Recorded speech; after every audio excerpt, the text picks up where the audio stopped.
What's up, y'all? This is Lou. So, right now, let's discuss working from home. This is in response to a video that featured Elon Musk, where he said working from home is immoral. Sorry for my voice. I had a little cold this past couple days, but immoral. And he made comments about he said that the laptop class is living in a delusionary world or something to that effect. Laptop class. That's interesting because I'm pretty positive he would fit into the laptop class.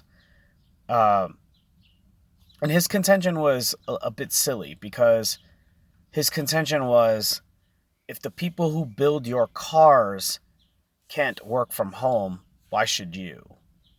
If the people who build houses can't work from home, why should you?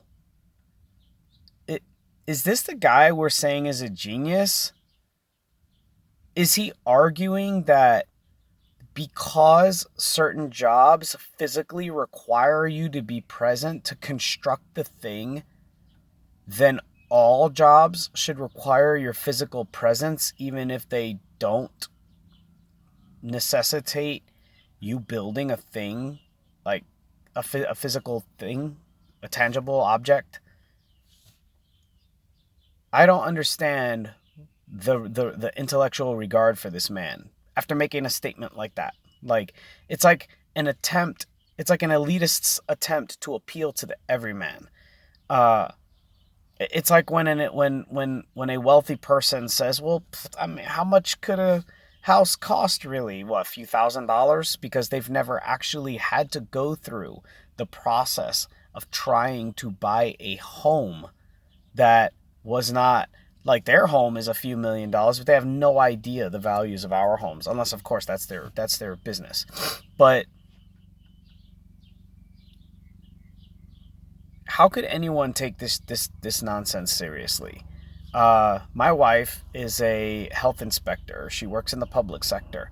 And she used to have to go to the office every morning. And then from the office, she would have to then venture out to various businesses to uh, to do inspections.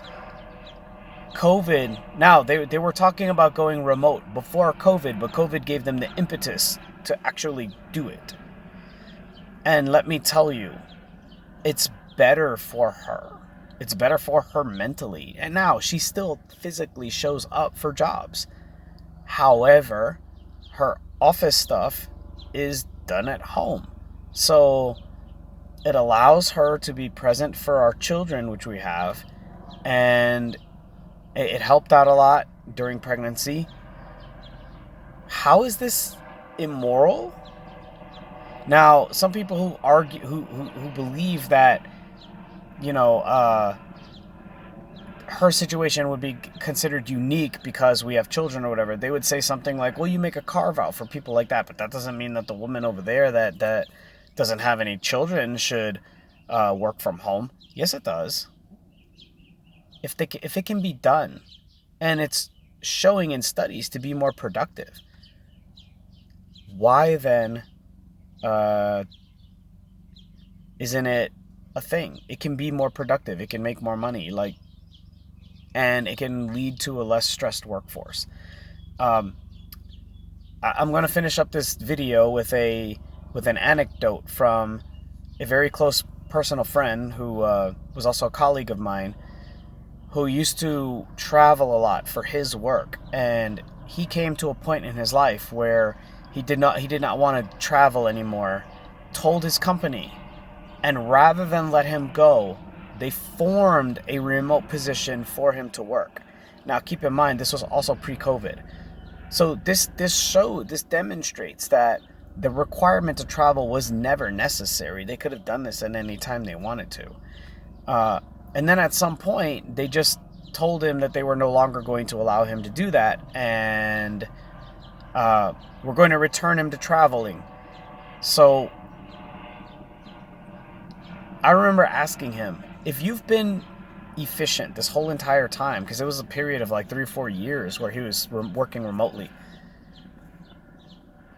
Why then would they try to force you to go back on to traveling to do your job? Like, and what he said to me was this. He said, these companies that are clients of my company will pay any expense.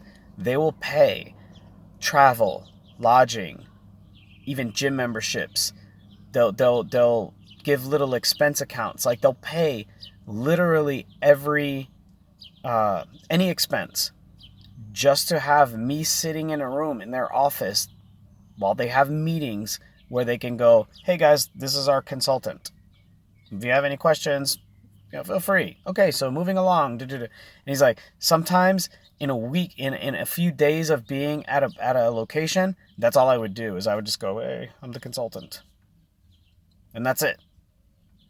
And I was like, you're a trophy? And he said, yeah, pretty much. So that gives you an idea of like how wealthy businesses think, what they really want from you. Do they want you to do the job, or do they want a trophy? Both. And this reminds me of a scene from one of my favorite films called The Big Short, where it was the "This is my quant" scene, where the character of Jared Vennett, uh, they ask him if he's sure of the math, and he goes, "This is my quant." It's like a little Asian dude sitting behind him, and they're like, "What?" And he's like, "My quantitative, my math specialist. Look at him. Look at his face." And they're like, "Whoa, that's kind of racist. Did you notice anything different about him?" It's like, yo, that's kind of racist, dude. And he goes, his name's Yang. He doesn't even speak English, and he won a national math competition in China. Yeah, I'm sure of the math. And the guy turns around and goes, actually, my name's Jung, and I do speak English. Jared just likes to say I don't because it makes me look more authentic. The quant in that scene was the trophy. Like, he was a guy he's paid to do some math, but essentially he's paid to just be there and go, like, quant. There's nothing immoral about wanting a more productive, more mentally stable, less stressful work environment. And as studies are bearing out all across Europe, um, having your workforce less stressed leads to higher profitability. So sorry, Elon, it's just not working out on this point. This has been Lou on your left.